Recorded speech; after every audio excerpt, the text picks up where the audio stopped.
개표 창간인들이 창간을 충실히 할 수 있게끔 해야 합니다. 어떻게 하느냐? 창간인이 투표지를 전부 확인해 줄 수 있게 관리를 해야 하는 것입니다. 이번 6.3 대선에서는 창간인을 그대로 내팽개치고 관리를 하지 않았습니다. 그리고 또 위반이 있습니다. 개표장에는 여러 줄로 설치가 되어 있습니다. 한 줄당 개표 1반, 2반, 3반 이렇게 명칭을 가지고 있습니다. 그 개표장에는 서울시의 경우 통상 20개 반이 있습니다. 정당별로 개표 창간인 신고는 6인 이내로 신고합니다. 6명이 각 반에 투입되고 나면 7반부터 20반까지는 창간인이 없는 상태에서 개표 관리를 했습니다. 개표 창간 원칙만 위반해도 선거 무효가 되는 것입니다. 그리고 또 어떻게 했습니까? 선거일날 투표용지에는 1년 번호가 한 개밖에 없습니다. 그 선거인에게 투표지를 교부하기 전에 1년 번호를 떼서 1년 번호 제함에 넣고 실제로 받는 선거인들의 투표용지는 1년 번호가 없습니다. 기표를 하고 투표함에 넣고 퇴장을 하고 그 다음 저녁에 개표장에 갑니다. 개표장에 가서 개표할 적에는 번호 없는 투표지를 가지고 개표를 합니다. 나중에 선거 무효 소송이 제기되면은 그 투표지가 진짜인지 가짜인지 확인할 수가 없습니다. 그래 되면 선거관리상 무효가 되는 것입니다. 그리고 그 보관이 철저하면 믿을 수 있습니다. 철저하지 못했습니다. 다섯 번째, 투표용지에는 사전투표 투표용지에는 반드시 바코드를 넣게 했습니다. 바코드도 번호 있는 바코드를 넣어서 개표 창간인이 의심이 갈 때 확인할 수 있게 해야 하는 것입니다. 바코드에 번호가 없는 바코드였습니다. 그것 또한 개표 창간인을 창간인이 창관하는데 방해를 한 위반이 있습니다. 그 다음 여섯 번째, 여러분들의 탈도 많고 말이 많은 사전투표입니다. 사전투표는 주 규정이 헌법의 평등 원칙을 위반해 버렸습니다. 이것은 헌법 위반이 되면은 바로 선거 무효가 되는 것입니다. 그 사전투표 규정 두 규정이 있습니다.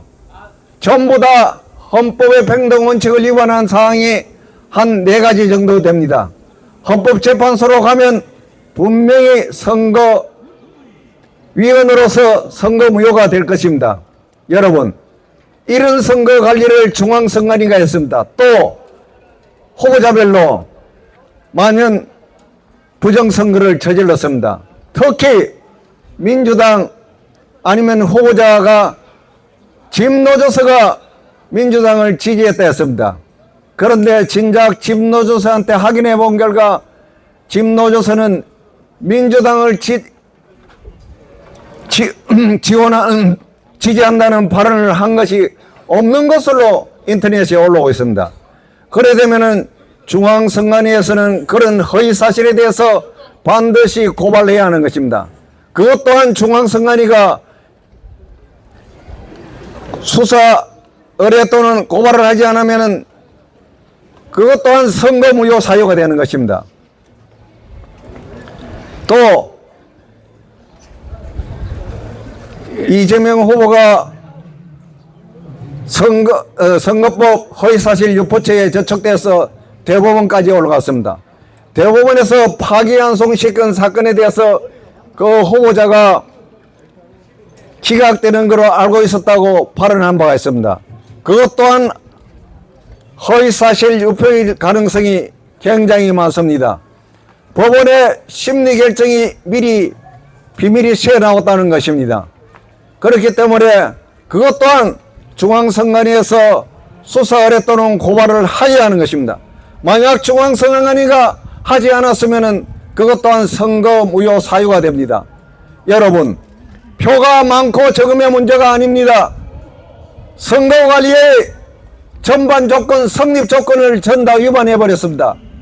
그래서 6.3 대선은 선거 무효라는 것을 여러분들에게 알려드립니다.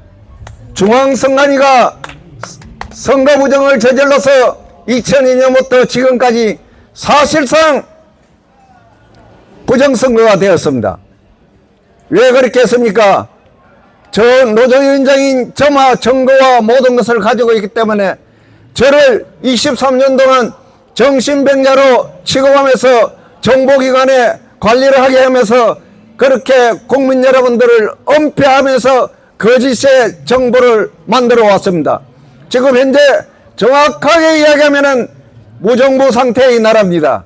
여러분들은 속았습니다. 여러분들은 언론이 막고 검찰이 수사를 거부하고 국회가 국정조사를 막고 해서 여러분들은 속았을 뿐입니다.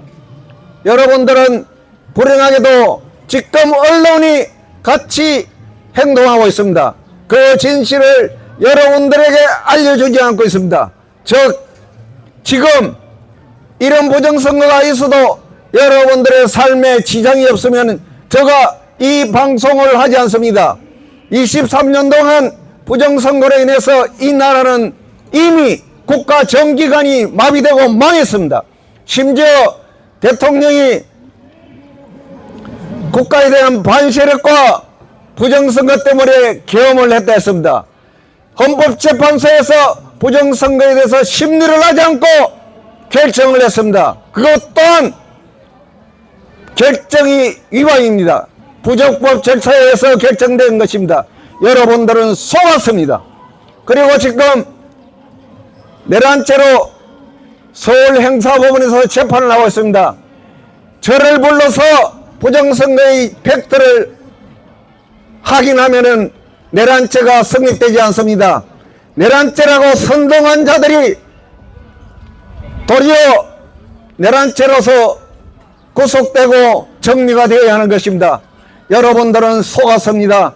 속았음을 모르면 더 심각하다는 것을 알려드리고, 여러분들이 관심이 있으면 인터넷으로 여러 가지로 확인해서 여러분들 스스로 여러분들의 선거 자유를 위해서 투쟁하지 않으면 여러분들 미래는 분명히 어둡고 공산의 길로 간다는 것을 알려드립니다. 선거법도 정확성과 정확성을 기하는 선거법을 신속성을 기하게 운영을 하면서 선거법 자체를 무너뜨렸습니다. 즉 자유민주주의에서는 있을 수도 없는 선거관리로 갔다는 것입니다. 그것이 곧 공산세계에 있는 선거관리로 지금 가고 있다는 것을 알려드리는 것입니다. 여러분들이 소중한 한 표가 정당하게 관리되지 않고 있다는 것을 알려드립니다. 저 말을 들으면은 자다가 봉창 두드리냐 하실 것입니다. 여러분, 제가 봉창을 두드리는 것이 아니고 여러분들은 언론의 행포에 의해서 여러분들한테 알려지지 않았다는 것을 알려드립니다. 여러분, 이 진실을 여러분 각자가 힘을 합쳐서 해결하지 않으면 이 나라는 죽은 나라가 되고 여러분의 미래가 어떻게 되겠습니까? 여러분들의 자식과 손자들은 미래가 없다는 것을 알려드리면서 이만 이 방송을 마치겠습니다. 고맙습니다.